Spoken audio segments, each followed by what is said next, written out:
manajemen stres adalah lini pertama untuk hidup sehat dengan. Jadi secara ilmiah, saat stres, tubuh itu akan melepaskan hormon-hormon yang membantu sel-sel memperoleh energi dengan cepat. Makanya, sering banget orang-orang stres itu biasanya akan cepat kurus atau kelaparan lebih cepat. Karena tubuh kita tuh perlu energi lebih banyak untuk mengatasi stres tersebut. Stres ini nggak hanya stres fisik, juga termasuk emosional ataupun stres yang terjadi dalam kehidupan sehari-hari. Contohnya seperti stres terhadap tekanan pekerjaan, stres pada pernikahan maupun hubungan suami istri, hubungan keluarga, mertua, ipar, stres saat mengasuh anak, stres terhadap masalah kesehatan termasuk tekanan pada diabetes, stres terhadap finansial, serta stres terhadap lingkungan di rumah ya. Misalnya rumahnya itu tinggi polusi, macet, tetangga nggak ramah, sering banjir,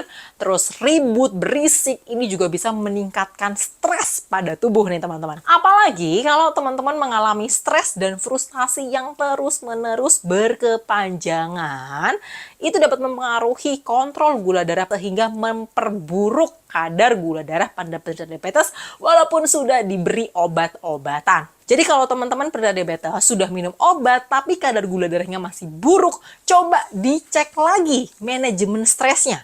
Apakah ada stres yang mempengaruhi buruknya kontrol gula darah ini teman-teman? Stres ini tidak mengada-ada ya.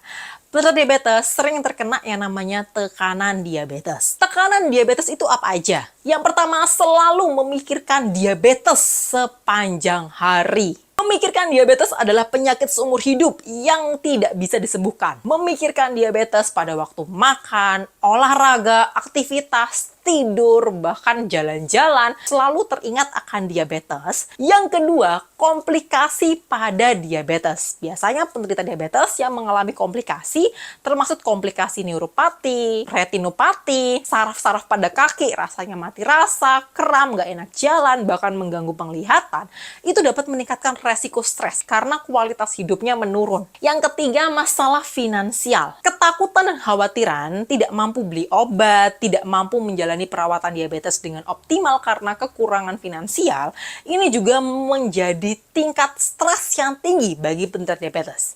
Dan yang terakhir adalah stres sosial, ya. Karena sering sekali penderita diabetes, ketika sosial di sekitarnya tahu dia menderita diabetes, setiap ketemu yang dibahas adalah diabetes, diabetes, dan diabetes. Setiap dia makan sama teman, selalu diingatkan, kamu tuh nggak boleh makan banyak gula, nanti diabetes.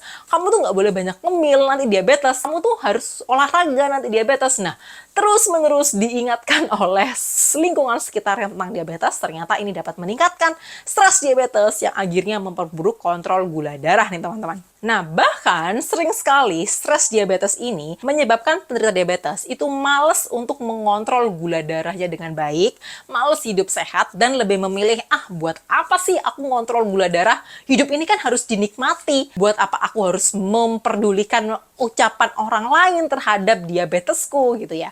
Toh aku masih sehat-sehat saja. Nah, stres tingkat tinggi ini juga membuat pola pikir demikian pada penderita diabetes. Kalau nggak percaya, teman-teman bisa ngetes diri di rumah ya. Beli alat pengukur gula darah sendiri, lalu dicatat kadar gula darahnya dan diukur tingkat stresnya.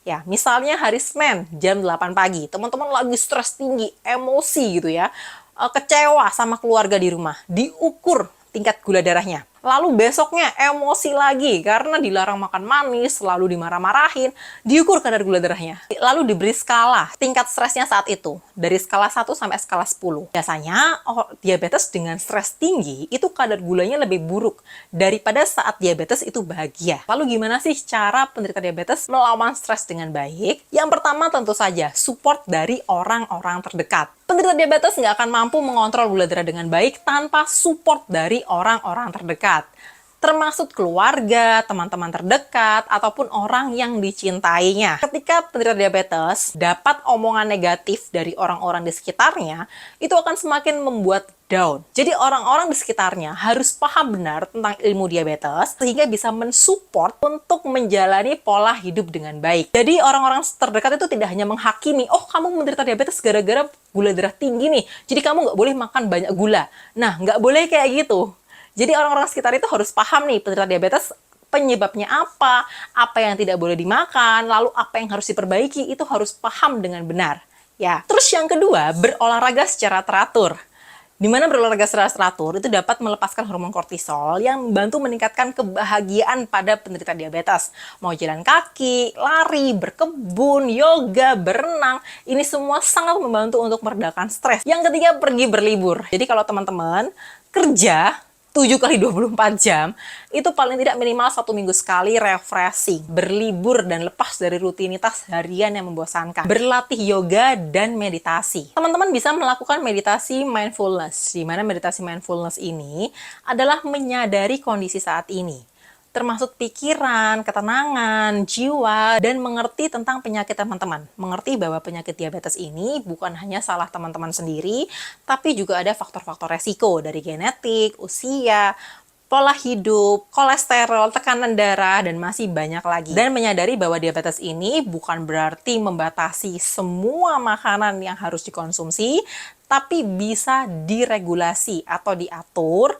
sehingga teman-teman tetap bisa menikmati hidup dengan baik. Dan yang terakhir adalah mendengarkan sugesti-sugesti positif. Sugesti positif ini termaksud hipnoterapi ataupun musik-musik yang memberi renungan-renungan positif terhadap kesehatan jiwa. Jadi dengan sering mendengarkan alunan-alunan positif ini dapat memberikan ketenangan, kewarasan, kesadaran, dan perbaikan stres yang akhirnya dapat membantu penderita diabetes memperoleh hidup sehat dengan diabetes. Jika memang penderita diabetes masih ngeyel, masih menyangkal, masih emosian, masih marah, masih nggak terima dengan diabetesnya, maka disarankan untuk konsultasi ke tenaga kesehatan seperti psikolog, dokter kesehatan jiwa, ataupun hipnoterapi ya, di mana ini sangat membantu sekali untuk melakukan manajemen stres dengan baik sehingga membantu hidup lebih sehat lagi dengan diabetes. Dan kalau teman-teman ada pertanyaan atau ada yang ingin diskusikan, silakan komentar di bawah ya.